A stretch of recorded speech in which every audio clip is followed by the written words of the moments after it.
혈육과 의논하지 아니하고 내가 곧 혈육과 의논하지 아니하고. 갈라디아서 1장 16절. 이 말씀을 한 목적은 사도 바울이 어느 인간으로부터 복음을 받지 않았다는 것을 나타내기 위해서였다. 그는 그리스도를 보고 그를 영접하였으며 그 후에 아라비아를 거쳐 다메섹으로 돌아갔으며 계심 후 3년이 되어 비로소 예루살렘으로 올라가서 15일간 체류하면서 사도들 중 둘만 만나보았다. 게다가 형제들은 그를 두려워하였고 처음에는 그가 사도라는 것을 믿으려고 하지 않았다. 그러므로 그가 복음을 어떤 사람으로부터 받지 않은 것은 분명하다. 그러나 바울이 혈육과 의논하지 않는 것에서 배울 점이 많이 있다. 물론 주님 자신의 말씀을 직접 들었기 때문에 그럴 필요가 없었던 것은 사실이다. 그러나 그가 취하였던 태도는 결코 흔한 일이 아니다. 예를 들면 어떤 사람이 성경에서 한 말씀을 읽고 그 말씀을 믿기 전에 어떤 다른 사람의 의견을 묻는다. 만일 친구 중에 아무도 믿지 않으면 그 말씀을 받아들이기를 꺼려한다. 그러나 만일 그의 목사나 어느 선생이 그 구절을 설명한다면 받아들인다. 혈과 육은 성령과 말씀을 대적한다. 또는 말씀에 너무나 분명하여 무슨 뜻인가를 물을 이유가 없을 수도 있다. 그때에는 내가 그 말씀을 행할 수 있을까? 너무나 큰 희생을 치르지 않을까? 하고 질문을 한다. 우리가 의논할 수 있는 가장 위험한 혈육은 자기 자신이다. 다른 사람으로부터 독립하는 것으로 충분하지 않다.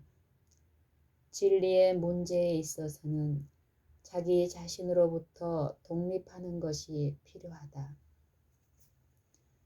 너는 마음을 다하여 여호와를 의뢰하고 내 명철을 의지하지 말라. 잠언 3장 5절. 자기의 마음을 믿는 자는 미련한 자요 지혜롭게 행하는 자는 구원을 얻을 자니라. 잠언 28장 26절. 교황과 같은 사람은 오직 하나님에게만 속하는 자리에 앉아서 의논하려고 하는 자이다. 자신의 의논을 따르면서 자신을 교황과 같은 사람으로 만드는 사람은 다른 사람에게 독재하는 사람만큼 나쁘고 그 자신이 아닌 어떤 다른 교황 같은 사람의 의논을 따르는 사람보다 잘못될 위험성이 더 크다. 만일 어떤 사람이 완전히 이런 교황을 따른다면 로마 가톨릭의 교황을 받아들일 위험성이 더욱 많은 것이다. 왜냐하면 그는 다른 어떤 사람보다도 로마 가톨릭 교황의 습관에 많은 경험을 가졌기 때문이다. 그러나 우리에게는 하나님의 말씀이 있기 때문에 다른 어떤 것도 필요하지 않다. 하나님께서 말씀하실 때 지혜 있는 사람은 즉시 순종하며 심지어는 자기 자신의 마음과도 의논하지 않는 것이다. 주님의 이름은 모사이며 그의 모략은 기묘하다. 그분의 말씀을 들으라. 이 하나님은 영영이 우리 하나님이시다. 이사야 9장 6절, 이사야 28장 29절, 시편 48장 14절. 즉시 이 말씀에 유의해 보라. 바울은 멈추어서 의논하려고 하지 않았다. 시간을 잃지 않았다. 교회를 핍박할 때에는 하나님을 섬기고 있다고 생각했으나 그는 잘못을 발견하자 곧 돌아섰다. 나사렛의 예수를 보았을 때에 즉시 자기의 주로 인정하고 주여 내가 무엇을 행하기를 원하시나이까? 라고 외쳤다. 그는 올바른 길에서 즉시 이를 착수하기를 기뻐했다. 이것은 깊이 생각하여 볼 가치가 있는 하나의 모본이다. 누구나 진실한 마음으로 주의 계명을 지키기에 신속히 하고 지체치 아니하였나이다. 주께서 내 마음을 넓히시오면 내가 주의 계명의 길로 달려가리이다. 시편 119편 60절 32절 라고 말하게 되기를 바란다. 이방인은 이교도. 바울은 그리스도께서 자기 안에 나타나신 것은 이방인 가운데 그를 전하도록 하기 위한 것이라고 말한다. 개역 성경에는 이교라는 말 대신에 이방이라는 말을 사용하고 있다. 아무 차이가 없다. 두 가지 다 영어 성경에서 사용되고 있다. 왜냐하면 어느 말을 쓰나 다 한 헬라어에서 번역한 것이고 혹 구약에서라도 이와 같은 히브리어에서 번역한 말이 되기 때문이다. 몇몇 예를 들어보도록 하자. 고린도전서 12장 2절에서 너희가 알거니와 너희가 이방인으로 있을 때에 말 못하는 우상에게로 끄는 그대로 끌려갔느니라고 말씀한다. 이것은 이교도라는 평범한 말에서 온 것이며 이 구절 자체가 이방인은 곧 우상을 숭배하는 이교도라는 것을 보여주고 있다. 고린도인들이 원래는 이방인이었지만 그리스도인이 될 때에 그런 일을 버렸다는 것에 유의하여야 한다. 에베소서 2장 11절 12절에서 그러므로 생각하라. 너희는 그때의 육체로 이방인이요 손으로 육체에 행한 할례당이라 칭하는 자들에게 무할례당이라 칭함을 받는 자들이라. 그때에 너희는 그리스도 밖에 있었고 이스라엘 나라 밖의 사람이라. 약속의 언약들에 대하여 외인이요 세상에서 소망이 없고 하나님도 없는 자이더니 라고 말씀한다. 분명히 이방인이 되는 것은 매우 부러워할 수 없는 상태에 있는 것을 말한다. 우리는 하나님이 처음으로 이방인 중에서 자기 이름을 위할 백성을 취하시려고 저희를 공고하신 말씀을 볼 수 있다. 사도행전 15장 14절. 그리고 야고보는 안디옥과 다른 지방의 신자들을 이방 중에서 하나님께로 돌아오는 자들이라고 말하였다. 하나님의 백성은 이방 중에서 빼냄을 받은 자들이다. 그러나 빼냄을 받을 때에 이방인으로서는 끝이 난다. 이스라엘의 조상 아브라함이 이교도들 가운데서 치함을 받았으므로 모든 이스라엘은 이방인 가운데서 치함을 받은 것이다. 여호수아 24장 2절. 이와 같이 하여 이방인의 충만한 수가 들어오므로 온 이스라엘이 구원을 얻을 것이다. 로마서 11장 25절 26절. 시편 2장 1절에서 3절에 어찌하여 열방이 분노하며 민족들이 허사를 경영하는고 세상에 군왕들이 나서며 관원들이 서로 꾀하여 여호와 그 기름 받은 자를 대적하며 우리가 그 맨 것을 끊고 그 결박을 벗어버리자 하도다 하였다. 여호와의 그 기름 부음 받은 자 그리스도 곧 기름 부음 받은 자를 대적하여 얼마나 많은 사람들에게 이 말씀이 성취되고 있는가. 그들은 의기양양하게 이방인에게 십계명을 지키라고 명령하는 곳을 보여달라고 외친다. 이것은 곧 그들은 이방인이라는 의미이며 이렇게 하여 하나님의 율법에서 도망치려고 생각한다. 이방인들에게 계명을 지키라고 명령하지 않은 것은 사실이다.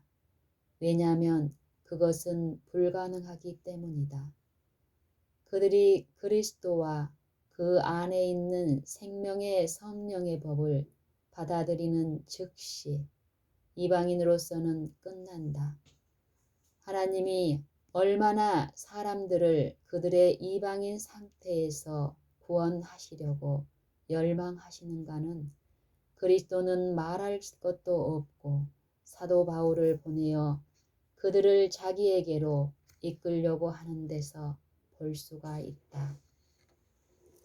이방인의 선지자 이와 연관하여 보아 하나님께서는 오늘날과 마찬가지로 3000년 전에도 이방인이 괘씸하고 돌아오기를 열망하셨다는 것은 주목할 만한 가치가 있다.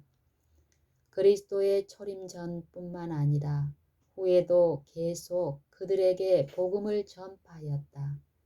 바울을 이방인에게 특별히 보낸 것은 사실이지만 그가 이방인에게 복음을 전한 최초의 사람은 아니다.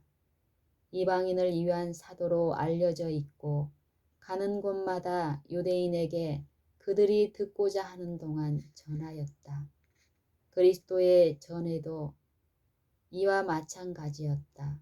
많은 하나님의 사람들을 통하여 하나님이 이방인 가운데 전하여졌으며 특별히 에레미야는 이방인 곧 이교도에게 보내는 선지자로 택함을 받았다.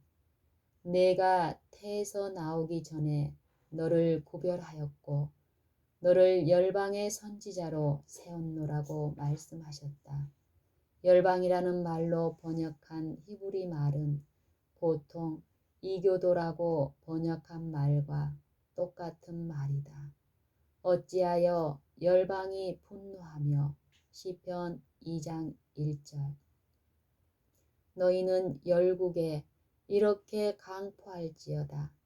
너희는 전쟁을 준비하고 사면의 열구가 너희는 속히 와서 모일지어다. 요엘 3장 9절에서 11절 이 구절들에서 이방이나 이교라는 말은 에레미야 1장 5절의 열방이라는 말과 같은 말이다. 이것은 옛 성경과 개역 성경을 비교하여 알 수 있다. 그러므로 주께서 에레미야에게 너를 구별하였고 열방의 선지자로 세웠노라고 말씀하셨다. 어느 시대를 막론하고 하나님은 그의 진리를 유대인이나 이방인이나 간에 어느 한 민족에게만 국한시켰다고 말하지 않도록 하자. 유대인이나 헬라인이나 차별이 없음이라. 한 주께서 모든 사람의 주가 되사 저를 부르는 모든 사람에게 부요하시도다. 로마서 10장 12절 전도하는 새 개종자 바울이 개종하자마자 각 해당에서 예수의 하나님의 아들이심을 전파하니 사도행전 9장 20절 그와 같이 능력 있게 즉시 전파할 수 있다는 것은 기이한 일이 아니겠는가? 정말로 그렇다. 어느 사람이나 그리스도를 전파할 수 있다는 것은 기이한 일이다. 누구나 진리 그대로 그리스도를 전파할 수 있다는 사실은 육신으로 나타나신 그리스도만큼이나 신비이다. 그러나 아무도 바울이 아무런 연구 없이 곧바로 지식을 얻었다고는 생각하지 말라. 그의 모든 평생을 바쳐서 성경을 부지런히 연구하였다는 것을 잊어서는 안 된다. 랍비가 히브리어 성경을 모두 또는 대부분을 외워서 암송하는 것은 드문 일이 아니며 다른 어떤 동년배들보다 훨씬 뛰어난 바울이 성경의 말씀을 잘 아는 것은 머리 좋은 학생이 구구단을 애우고 있는 것과 같은 것이다. 그러나 그의 마음은 조상들의 유전으로 눈멀어 있었으며 또 동시에 이것은 그의 내리 속에 깊이 박혀 있었다. 그가 다메섹으로 가는 도중 빛이 그에게 비추었을 때에 눈이 먼 것은 그의 마음의 눈멀음을 말한 것임에 불과하다. 그리고 아나니아가 그에게 말했을 때에 눈에서 떨어진 비늘은 그의 안에 있는 말씀이 비추어 나오고 유전의 어두움이 사라지는 것을 말해준다. 바울의 경우는 일찍이 성경을 읽거나 연구한 적이 없는 새 개종자들의 경우와 매우 다르다. 이와 같은 사람이 참으로 그리스도께서 그에게 한 일을 말할 수 있고 그것으로 많은 선한 일을 할 수 있을 것이다. 그러나 사람들에게 생명의 도를 완전하게 가르쳐주고 그들을 의의 길로 인도할 수 있기 위하여는 많은 성경 연구가 필요하다. 아라비아 광야의 바울.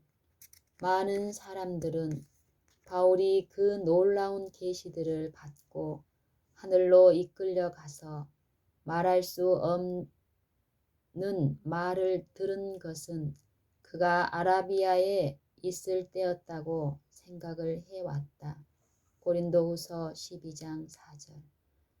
그렇게 생각할 수도 있지만 그가 하늘의 사물을 계시로 본 것은 그때에만 국한시켜 결코 생각할 수가 없다. 사도는 그의 온 생애를 하늘과 밀접한 교통을 하는 생애로 보냈으며 그러므로 하늘에서 보이신 것은 하늘에 대한 계시가 그의 눈에서 감추어지지 않았다고 확신할 수 있을 것이다. 사도행전 26장 19절. 또 역시 전도가 그의 필생의 사업이었기 때문에 줄곧 아라비아에만 있으면서 연구하고 명상하면서 보내지 않았다는 것도 확신할 수가 있다. 그는 너무나 가혹한 핍박자였으나 하나님의 은혜를 너무나 풍성히 받았으므로 그 은혜를 다른 사람에게 나타내지 않는 모든 시간을 잃어버린 시간으로 여겼으며 만일 복음을 전하지 아니하면 내게 화가 있을 것이미로다. 고린도전서 9장 16절라고 느끼었다. 바울은 개종한 즉시 다메섹의 해당에서 전도하였으며 그 후에 아라비아로 갔다. 그러므로 아라비아 사람들에게도 복음을 전했다고 결론을 내리는 것은 극히 당연할 뿐이다. 거기서도 전파했지만 유대인들에게 전했을 때에 받았던 반대를 받지는 않았다. 그러므로 그의 전도가 바로 그의 앞에 전개되었던 새로운 세계들에 대한 영상을 그에게 방해하지는 않았을 것이다. 핍박자가 전도자로, 다만 우리를 핍박하던 자가 전에 잔해하던 그 믿음을 지금 전한다는 말을 듣는 것은 참으로 놀라운 일이다. 다소 사람 사울의 경우를 볼 때에 복음의 반대자들을 돌이킬 수 없는 일로 보지 않도록 하자. 반대를 하는 자들을 온유한 마음으로 가르치도록 하자. 하나님께서 그들을 회개시켜 진리를 받을지 누가 알 수 있겠는가? 어떤 사람은 바울에 대해서 이렇게 말했을 것이다.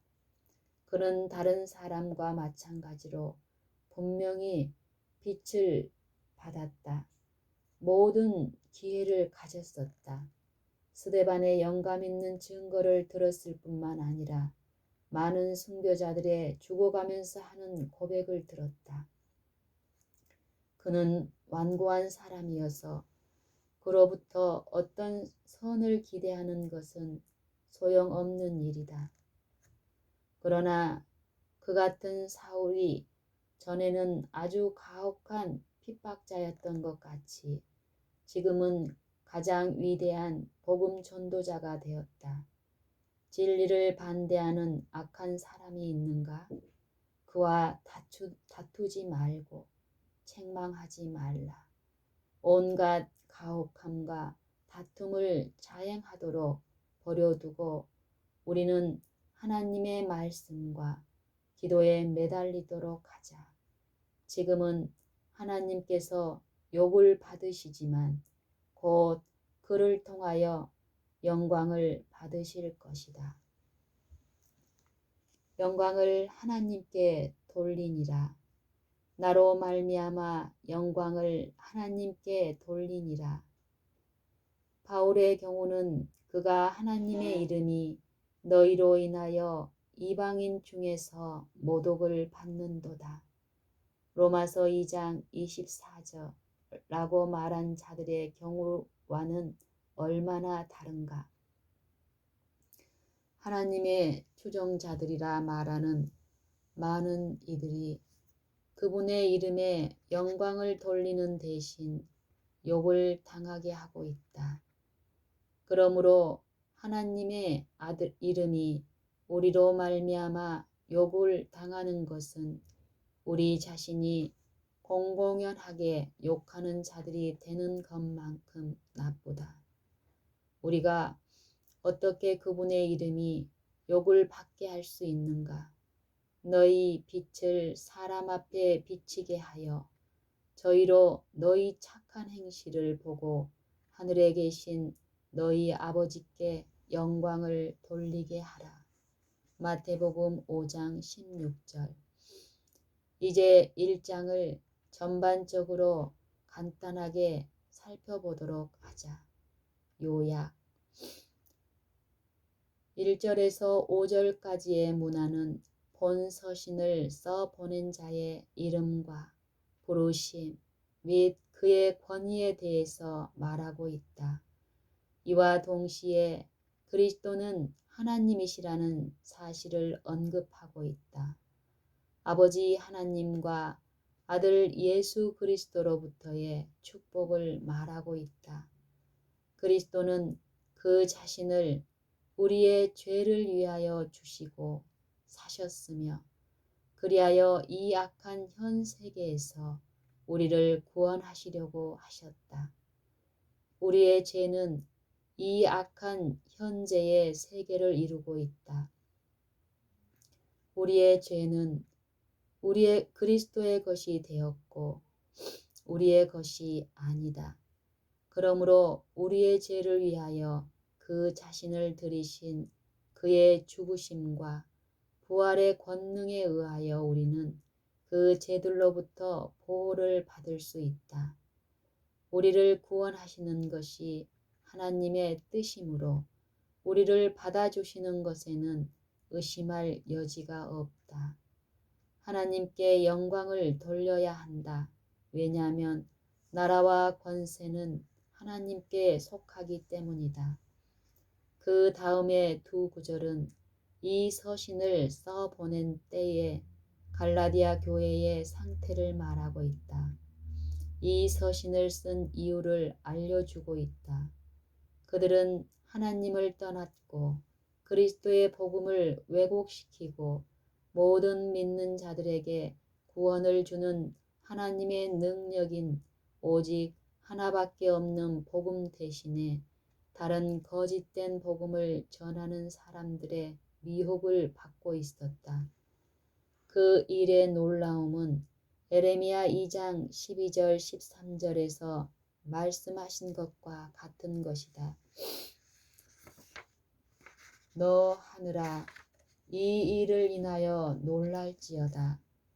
그런 후에 다음의 두 절 8절과 9절에서 그것이 사도 자신이나 하늘로부터 온 천사이든 간에 그가 전한 것 외에 어떤 다른 복음을 가르치려고 하는 사람은 누구에게나 저주를 선언하고 있는 것을 볼 수 있다. 이것은 당시 사태의 심각성을 보여주고 있다. 갈라디아 형제들은 거짓 복음을 전파하는 저주받은 전도자들로 말미암아 저주 아래에 있었다. 이렇게 말한 후에 10절에서 12절에서 사도는 그 자신이 하나님의 종이라고 말하고 있다. 왜냐하면 하나님만을 기쁘게 하려 하고 사람을 기쁘게 하려고 하지 않기 때문이다. 사람들을 곁길로 가게 하는 전도자들은 듣기 좋은 것, 인간의 성정에 맞는 일들을 전하여 그들을 따르게 할 것이다.